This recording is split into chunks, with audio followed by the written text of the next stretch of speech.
꽃은 물과 그리고 햇빛과 영양분을 필요로 합니다. 구주 예수 그리스도의 탄생을 알리는 성탄 트리는 전기를 필요로 합니다.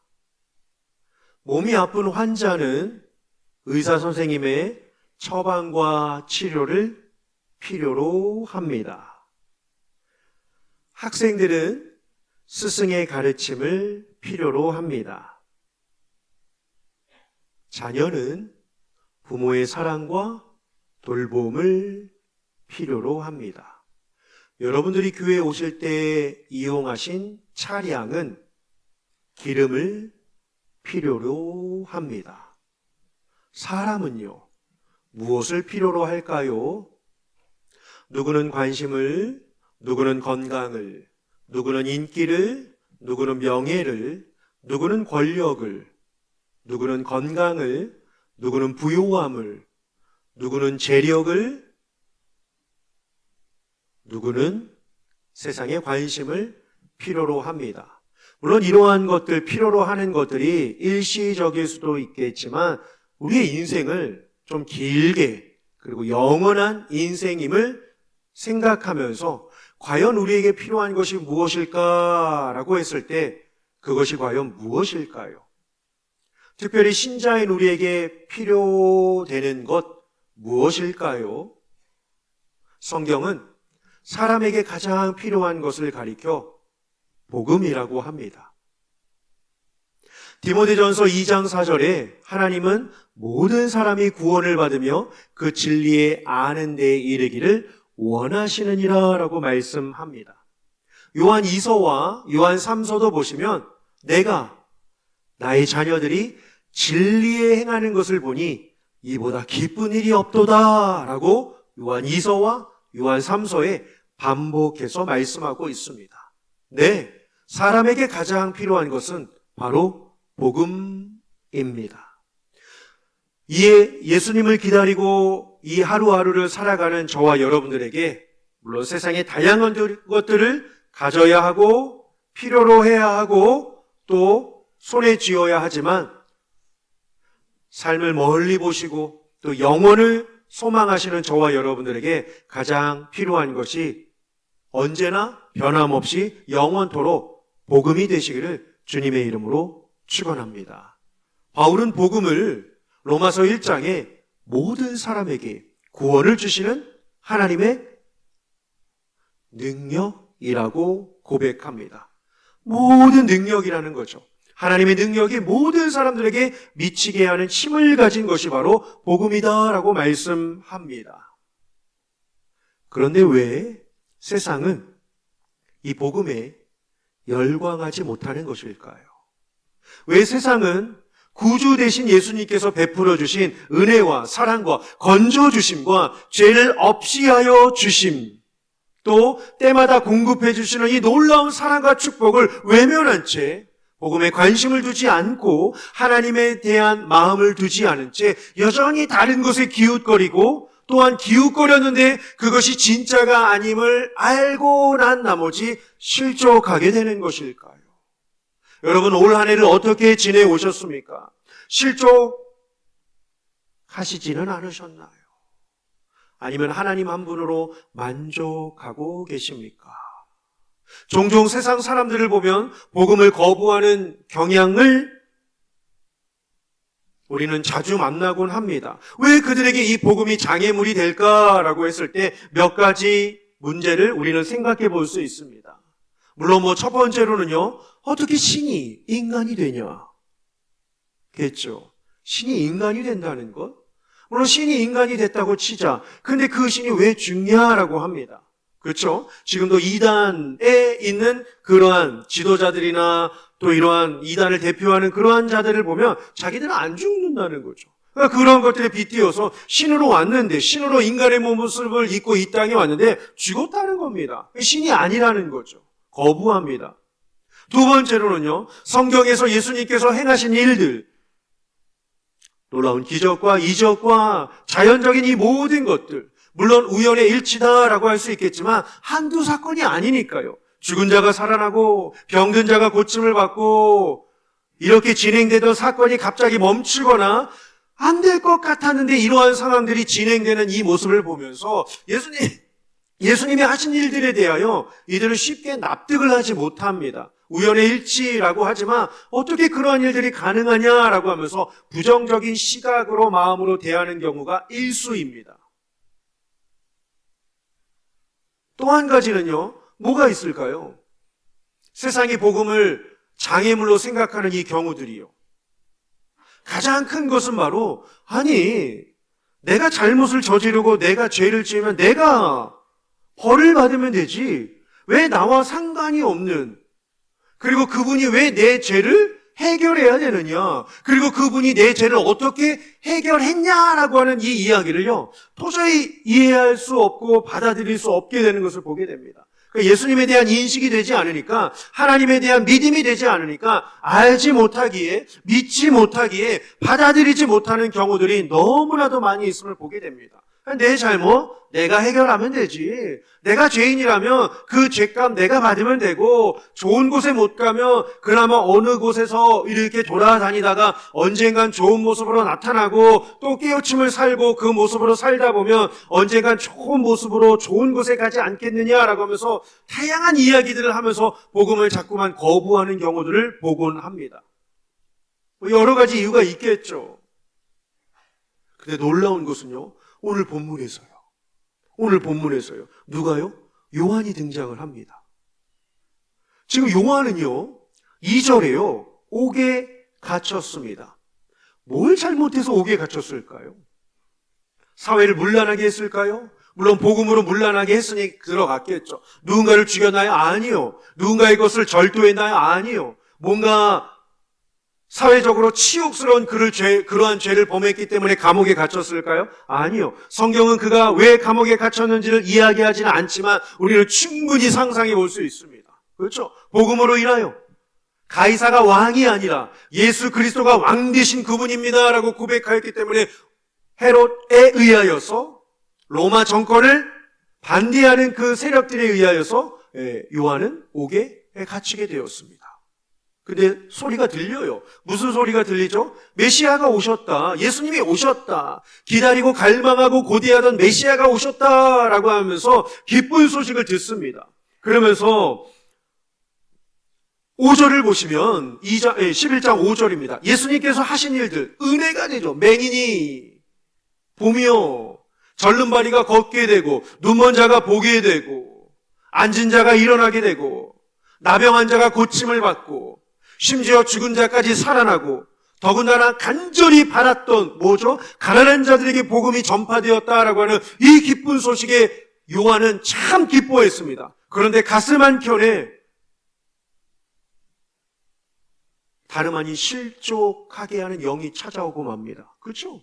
오늘 본문이요, 실족하지 않을 수는 없지만 실족하지 않는 자가 복이 있다라고 예수님이 말씀하셨습니다. 그런데 요한은 왜요? 옥에 있어서 실족한 것이 아니라, 자신의 상황 때문에 실족한 것이 아니라, 내가 알던 예수님은 이 예수님이 아닌데 라고 하는 그 모습에 요한이 이상하게도 실족을 하게 됩니다. 그래서요, 11장 3절을 보시면 제자들을 불러요. 옥에 있다가 옥으로 요한의 제자들을 요한이 부릅니다. 가서 뭐라고 하죠? 가서 묻고 와라. 뭐라고요? 오실 그이가 당신이오니까, 우리가 당하는 일을 기다려야 하오리까 묻고 오라는 거예요. 이게 뭐죠? 요한은 예수님을 예비하던 자였습니다. 광야에서 예수님을 외치던 자였습니다. 메뚜기와 석청을 먹으면서 회개하라, 천국이 가까이 왔느니라 라고 하면서 온통 예수님 이야기만 하던 그가 옥에 있다가 갑자기 의구심이 들어서, 야, 오실 이가 그이 맞나? 다른 일을 기다려야 하는지 가서 좀 묻고 와라 라고 이야기를 합니다. 이게 뭐죠? 그러면 우리는 요한이 예수님이 오시기 전에 그가 고백한 내용을 가지고 왜 요한이 이러한 질문을 던졌는지 우리는 충분히 추론해 볼 수 있습니다. 누가복음 3장 16절과 17절입니다. 요한이 모든 사람에게 대답하여 이르되, 나는 물로 너희에게 세례를 베풀거니와 나보다 능력이 많으신 이가 오시나니.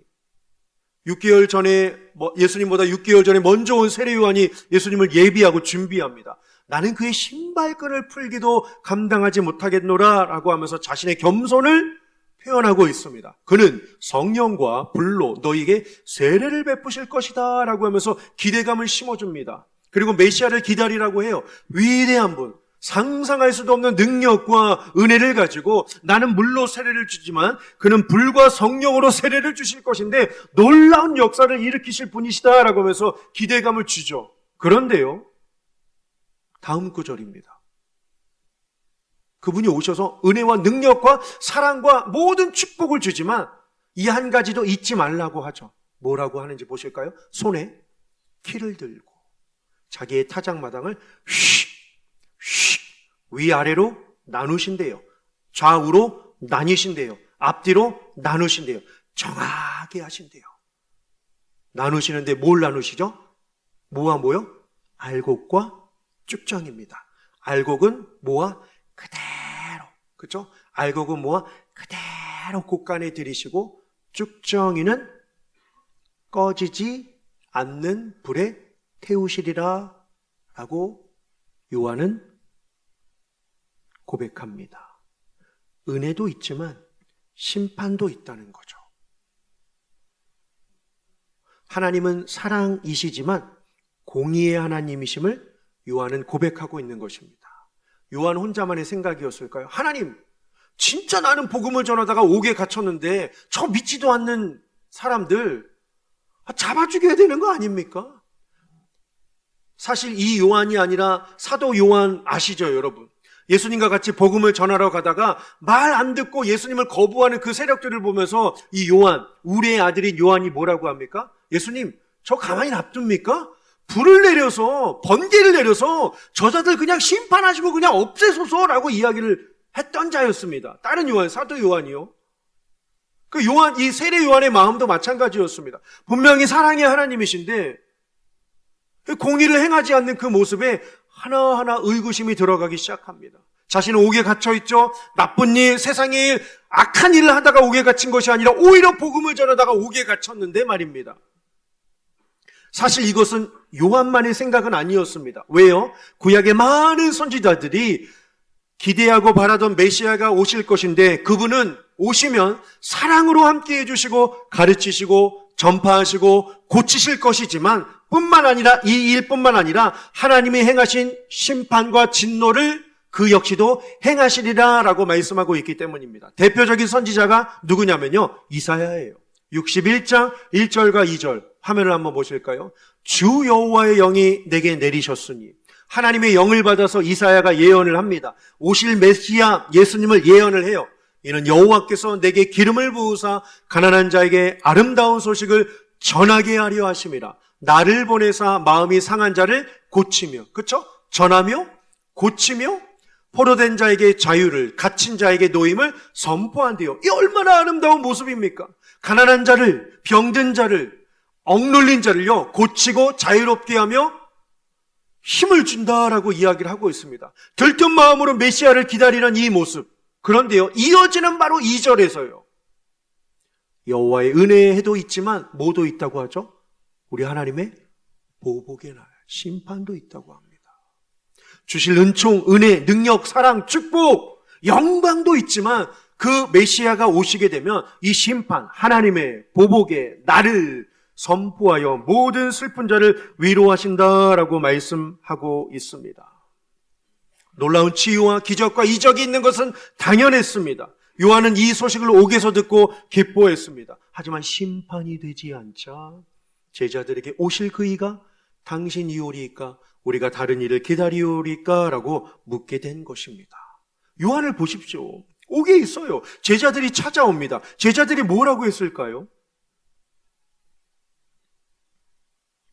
요한 선생님, 지금 메시아가 눈먼 자를 눈뜨게 해줍니다. 절름발이를 걷게 해줍니다. 나병한 자를 고쳐줍니다. 가난한 자에게 복음을 전해주고 있습니다. 그런데 그분이 진정 하나님의 아들이시라면 왜 당신을 그냥 이토록 내버려 두시는 것입니까? 그렇죠? 놀라운 일들은 밖에서 다 하는데 정작 자신을 위하여 복음을 준비하고 예수님을 준비했던 이 세례 요한을 그냥 오게 내버려둔 이 모습을 보면서 정말 그분이 예수님이라면 당신 꺼내줘야 되는 거 아닌가요? 마음을 막 들쑤서 놓지 않았겠습니까, 여러분? 사실 요한은 옥에 갇히기 전에요, 뭐라고 외쳤습니까? 세상에서요, 그는 흥하여야겠고 나는 쇠하여야지리라. 온통 오로지 예수님만 높였던 사람이었다라고 하는 사실입니다. 삶의 우선권이 다 주님이었어요. 우선순위가 다 주님이었단 말입니다. 그런데 요한은 지금 옥에 있습니다. 요한뿐 아니라 요한의 제자들뿐만 아니라 그 당시에 있었던 무리들을 한번 생각해 보실까요? 당시 유대인들은 요한처럼 무리들처럼 메시아를 학수고대해야 했습니다. 그런데 기다린 이유가 무엇이었냐면 순전히 정치적인 메시아를 기다렸습니다. 메시아가 큰 능력을 가지고 오면 대왕으로, 군왕으로 임하리라, 군림한다라고 믿었습니다. 대반란을 일으킬 거다라고 생각했습니다. 이제 우리 유대인들은 메시아가 오면 로마의 정복 하에서 해방되고 유대민족을 세계 최강국으로 1등 시민으로 승격해 줄 것이다 라고 하는 정치적인 메시아를 고대하고 있었기 때문입니다. 배고픔을 해결해 주겠지, 정치적인 압제에서 해방시켜 주겠지, 경제적인 어려움을 해결해 줄 것이다 라고 하는 잘못된 메시아를 그들이 생각하고 있었기 때문입니다.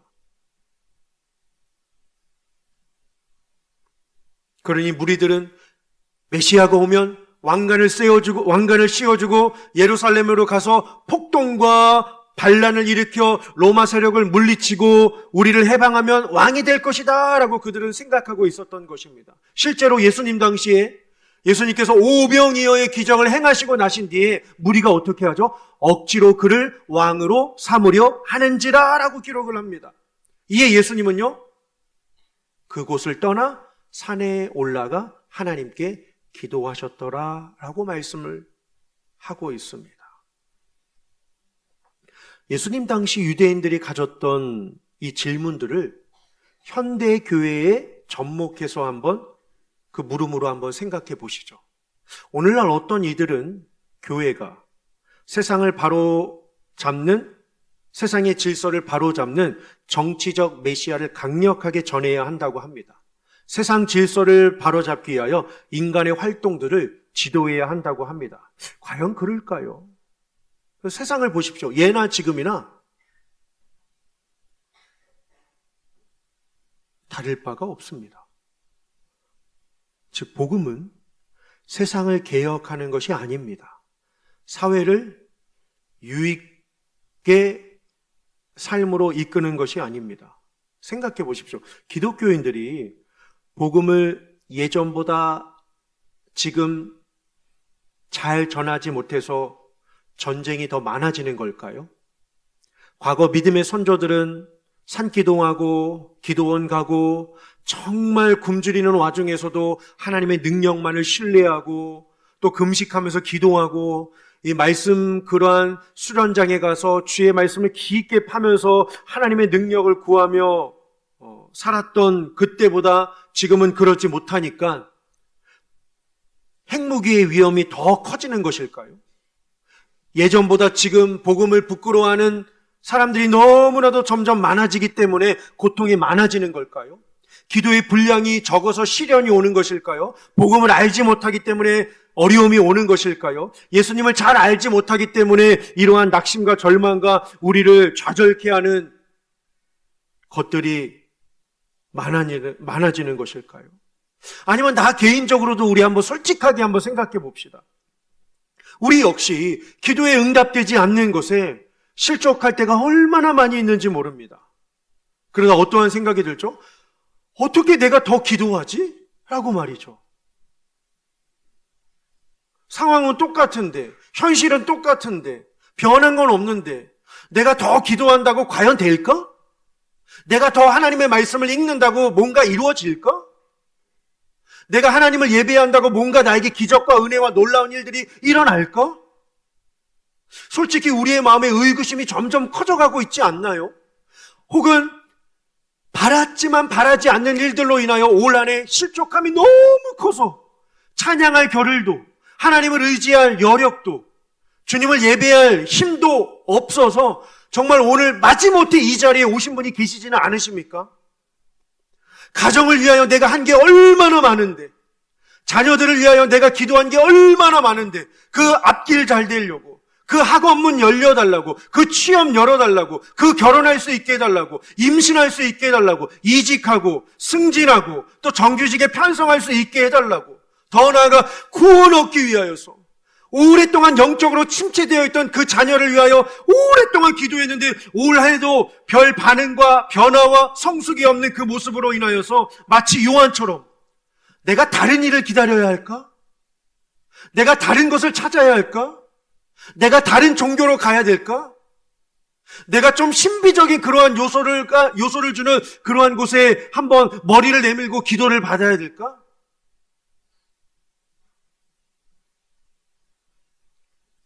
과연 우리는 이 어려운 난관들을 어떻게 해결할 수 있을까요? 관점을 바꾸면 됩니다. 관점이요. 어떻게요? 주님께서 하신 일들을 바라보며 기뻐하면 됩니다. 근데 우리는 내 기대가 충족되지 못하니까 실망해요. 그렇죠? 내가 주인 되니까 그런 겁니다. 주님께서 하신 일들, 놀라운 일들.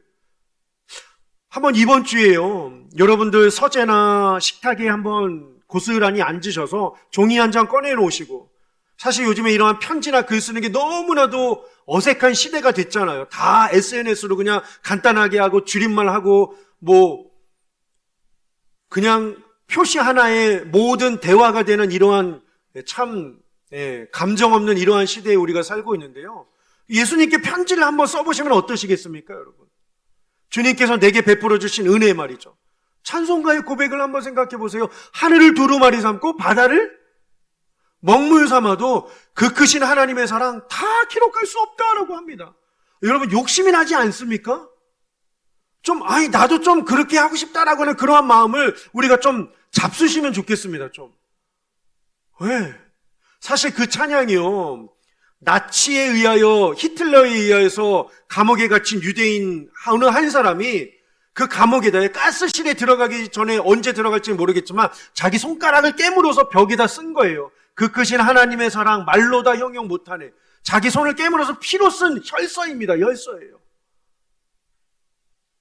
그러니까 좀 우리가 이 한 해를 돌이켜보며, 우리 지나온 인생을 돌이켜보며, 물론 내 뜻대로 되지 않는 답답함, 어려움, 낙심, 절망 물론 많이 있습니다. 왜 없겠어요?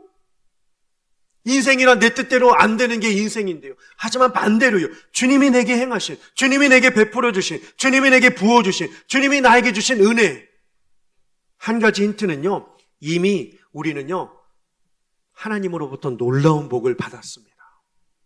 뭘까요, 그게? 10원보다 작은? 그렇죠. 네. 돈으로 형용할 수가 없죠. 그렇죠. 구원을 받았습니다. 구원을 받았어요. 이거보다 최고의 선물이 어디 있겠습니까?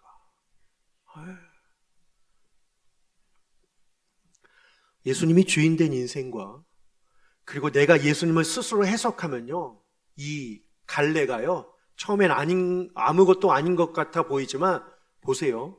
내가 주인이 되어 예수님을, 말씀을 내 마음대로 생각하고 또 결정짓고 내 뜻대로 신앙의 노선을 만들게 되면요, 무시무시한 일들이 일어납니다. 무슨 일인가 한번 보실까요? 예수님의 마지막 당시의 이 장면입니다. 받은 은혜, 누린 축복, 얻은 기쁨, 베푸신 능력은 고스란히 싹 까먹고요, 유대인들이요 예수님을 향하여 이렇게 이야기를 합니다. 요한복음 19장 15절입니다. 읽을 수가 없어요. 이 구절은요, 읽을 수가 없습니다. 그렇죠? 읽을 수가 없어요. 엊그제까지 함께한 그 은혜, 축복, 사랑, 능력, 베푸심 온데간데 없이 그냥 싹 사라져버리고요, 예수님을 향하여 손가락질하고 눈을 부리키고 뭐라고 하죠? 없이 하소서. 예수님이 왕이 아니래요. 가이사가 왕이라고 합니다. 내 돈이 왕이래요. 내 권력이 왕이래요. 내 가진 소유가 왕이래요. 내가 지켜야 하는 것들이 왕이래요. 내가 중요하게 생각하는 것이 왕이래요. 내 시간이 왕이래요. 내 직장이 왕이래요. 내가 품어야 하는 것들이 왕이다라고 이야기를 합니다. 예수님은 왕이 아니라고 하네요. 없이 하소서. 없이 하소서. 처절한 절규를 예수님은 들으셔야만 했습니다. 우리는 예수님께 가는 자들입니다. 성도는 예수님께 가는 자예요. 왜요? 구원받았기 때문입니다. 예수님께 가는 자입니다. 예수님으로부터 받을 것을 생각하는 자들이 아니라 예수님께 가는 자예요. 우리는 죄인이라 평소에 주님을 잘 생각하지 못하는 경향이 있습니다. 무심한 거죠. 그런데 갑자기 어려움을 당하면 주님께 바로 달려갑니다. 우리의 모든 본질의 모습입니다. 그런데 생각해 보십시오. 우리는 선물을 주시는 분보다 선물에 마음이 잡혀 있습니다. 그렇죠? 선물을 주시는 분보다 선물에 마음이 잡혀 있습니다. 우리는 하나님의 관계보다 내 처지와 내 문제에 관심이 쏠려 있습니다. 우리는 이것에 다 모두가 다 연약함을 느끼곤 합니다. 절박한 상황에서는 광적인 기도를 드리지만 하나님의 뜻이 아닌 내가 세운 계획이 되지 않으면 답답해합니다. 사실 기도를 하지만 그 기도의 결과를 이미 내가 알고 있어요. 그렇죠? 무슨 뜻일까요? 내가 그 결과대로 되어야 함을 바라고 기도하고 있다는 거죠. 하나님의 뜻은 온데간데 없이 하나님이 이렇게 해주어야 내가 삽니다. 이렇게 되어야 내가 할 수 있습니다. 이렇게 풀어주셔야 내가 다음 단계로 넘어갈 수 있습니다. 이렇게 진행되어야 내가 살만합니다. 이렇게 착착착 되어야지만 내가 더 행복하게 살 수 있습니다. 하나님의 뜻이 무엇인지는 전혀 묻지 못한 채 이미 기도의 자리에 시작함과 동시에 내가 결과를 내가 이미 작정하고 있다라고 하는 사실입니다. 하나님이 따라오기만을 바라고 있는 거죠. 그러다 안 되면 어때요? 응답이 안 되면 실족하는 거예요. 실족하는 거예요. 마음이 상해버립니다. 그러면서 주님을 향하여 뭐라고 하죠? 왜 내 기도를 들어주지 않으십니까? 왜 나를 멀리 하십니까? 왜 나를 사랑하지 않으십니까? 왜 나와 함께하지 않으십니까? 내가 이렇게 하고 있는데, 내가 이렇게 드렸는데, 내가 이렇게 나아가는데, 이렇게 찾고 있는데 왜 안 해주시나요? 우리는 얼마나 많이 실족하는지 모릅니다. 무지한 우리가 어찌 하나님의 뜻을 알 수 있겠습니까? 부모와 자녀의 거리도 30년입니다. 근데 자녀는 부모의 마음을 헤아릴 길이 없어요. 하나님과 우리와의 관계 거리는요, 수천만 년인데 어찌 우리가 하나님의 뜻, 마음, 생각을 어찌 알 수 있겠습니까? 왜 고난을 허락하시는지, 왜 질병을 허락하시는지, 왜 전쟁을 허락하시는지, 왜 핍박과 박해와 멸시를 우리에게 주시는지, 왜 내 것을 빼앗아 가시는지, 왜 전도에 미련한 것으로 하나님을 믿는 자들을 기뻐하게 하시는지 우리는 다 이해할 수 없습니다. 오늘 혹시 이 자리에 삶의 갈등에 빠져 힘겨워하는 분이 계십니까? 마음이 불안하고 불안정하고 인생이 불행하다고 느껴지는 분이 계십니까? 주님을 바라보시기를 원합니다. 주님께 나아가시기를 원합니다. 물론 예수님은 요한의 질문에 그렇다 아니다라고 답하지 않으셨습니다. 성경에 보세요. 예수님이 오시면 고통이 멈춘다? 없어요. 예수님이 오시면 전쟁이 멈춘다? 없어요. 예수님이 오시면 복지 혜택이 늘어난다? 없습니다. 예수님이 오시면 이전 시대보다 이후의 시대가 더 좋아질 것이다 라고 말한 구절이 없습니다. 사회개혁이 일어날 것이다 라고 말한 구절이 없습니다. 예수님이 오신 지 2000년이 넘었습니다. 복음의 영향력으로 말미암아 예수님이 오시기 전과 오시기 이후에 구약과 신약 대조할 만큼 놀라울 만큼 뚜렷한 어떠한 것들이 있나요? 없습니다. 없어요. 그러면 예수님 오실 때에는 어떨까요? 저는 알 수 없지만 성경에 예수님께서는 이렇게 말씀하십니다. 누가복음 17장 27절부터 30절입니다. 노아가 방주에 들어가던 날까지 사람들이 먹고 마시고 장가들고 시집가더니 홍수가 나서 그들을 다 멸망시켰으며 홍수가 찾아오는데도 모른대요. 28절이에요. 네. 또 롯의 때와 같으리니 방황과 방탕하고 성적 타락했던 시대였습니다. 사람들이 먹고 마시고 사고 팔고 심고 집을 짓더니 29절이요. 롯이 소돔에서 나가던 날에 하늘로부터 불과 유황이 비오듯 하여 그들을 멸망시켰느니라. 30절이요. 뭐라고 하죠? 인자가 나타나는 날에도 똑같아요. 예수님이 나타날 때도 소돔의 종교적인 타락, 고모라의 성적인 타락, 똑같이 그때도 여전히 있다라고 이야기를 하고 있습니다. 바뀌지 않고 여전히 있다라고 하는 사실이죠. 하지만 중요한 것 하나가 있습니다. 여러분, 죄인을 위하여 멸시를 받으시고 여러분들을 위하여서 십자가 골고다 언덕을 힘겨워 오르시던 그 주님, 그리고 저와 여러분들을 위하여 못 박혀 죽으신 그분이 우리에게 관심이 없다는 것, 말도 안 되는 이야기입니다. 우리를 미워해서 실족하게 하신다는 것, 말도 안 되는 이야기입니다. 우리를 관심 두지 않으셔서 우리의 기도를 듣지 않으신다는 것, 말도 안 되는 이야기입니다. 저는 주님을 그러한 분으로 생각하지 않습니다. 여러분들도 저와 같은 마음이시리라 생각합니다.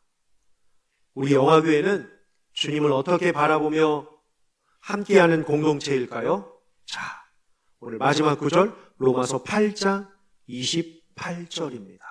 암송하는 분들 많으시죠? 우리 같이 좀 힘이 되고 격려가 되는 이 말씀 숙제입니다. 암송하셔서 한 주간 한번 살아보십시오. 제가 오늘 두 가지 숙제 드렸네요. 그렇죠? A4지에다가 주님이 내게 베풀어 주신 은혜. 두 번째 숙제는 이 말씀으로 맞아 읊조리며 한번 살아보시는 거예요. 같이 한번 읽어보실까요? 시작. 우리가 알거니와 하나님을 사랑하는 자 곧 그의 뜻대로 부르심을 입은 자들에게는 모든 것이 합력하여 선을 이루느니라. 아멘. 실족에서 풍족으로, 그리고 풍족에서 영원한 만족을 주시는 분은 하나님밖에 안 계십니다. 그 하나님과 평생 동행하시는 귀한 삶이 되시기를 주님의 이름으로 축원합니다. 기도하시겠습니다. 하나님,